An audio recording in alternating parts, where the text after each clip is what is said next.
The 3 men arrested in connection to the disappearance of Crystal Rogers is expected in court.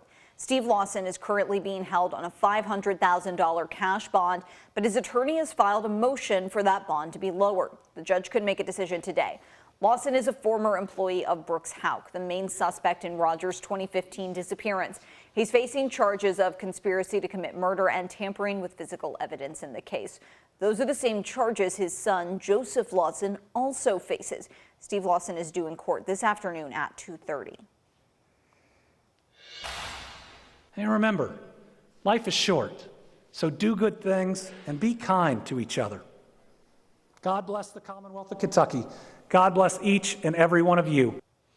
Kentucky Governor Andy Beshear believes bipartisanship is possible and hopes this legislative session proves it. Last night, Beshear detailed what he considers wins in his first 4 years, and then he identified places where he believes state lawmakers need to take action now. Reporting from Frankfort, WHAS11 senior reporter Isaiah Kim Martinez and photojournalist Elijah McKenzie learned if he'll get any cooperation. Good morning. Well, in this State of the Commonwealth address, we really tried to focus on some of the differences in speech the governor had compared to election night and his inauguration, and of course, which of his plans for a second term Kentucky Republicans can get behind. The question of whether Kentucky's governor can make inroads in his relationship with state GOP leaders was put to an early eye test in this first week of the new year. Andy Beshear saying he wants to put Kentucky on a path toward a top 10 economy in the country. He outlined areas he's proud to see progress, like the first hospital in West Louisville in more than a century.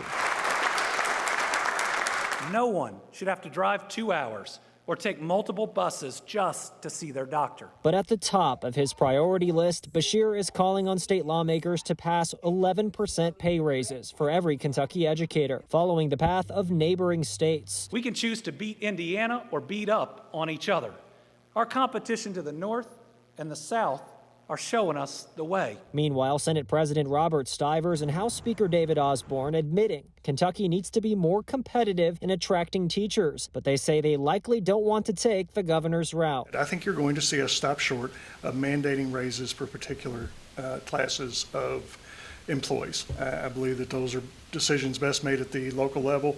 But I do think that you will see us again contribute significant funding. I certainly believe and hope that they will use that money to give teacher raises. But GOP leaders do agree with Beshear on his plan for millions more dollars to go toward child care and disaster relief for both Western and Eastern Kentucky. Beshear telling the state he's hopeful. Isaiah Kim Martinez, WHAS 11 on your side.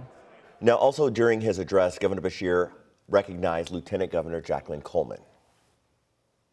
Lieutenant Governor Coleman, we are glad you are recovering and with us tonight, along with the second gentleman, Chris.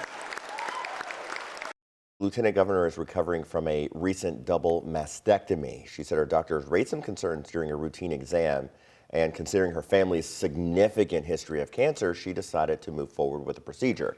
She says her post-surgery reports have come back clear. Today is the third day of the 2024 Kentucky legislative session, and one of the main priorities for Republican lawmakers is passing the Safer Kentucky Act. It's designed to cut down on crime in the state, but part of the proposal would also ban street camping throughout the Commonwealth.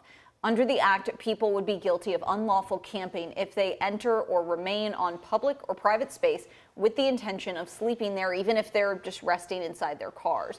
The provision has some advocates accusing lawmakers of creating a crime where one never existed before. To make more criminals out of where there's not a criminal, that's not going to solve anything. You're just putting a little more court costs and a few more fines on them. That's all it's doing. It's not criminalizing homelessness. It's trying to say, let's put together a process to help these folks.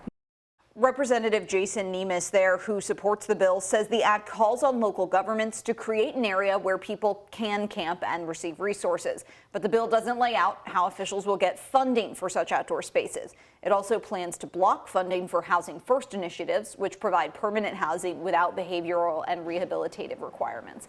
The legislation hasn't been officially filed yet. All right, take a look at this with us. You're looking at bomb-sniffing dogs making their way through and around the state capitol.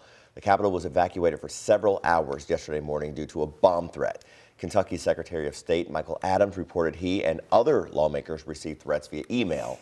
Kentucky State Police said troopers searched the Capitol building and the grounds and found no actual threat. Similar hoax threats were reported in Connecticut, Michigan, Georgia, and Mississippi.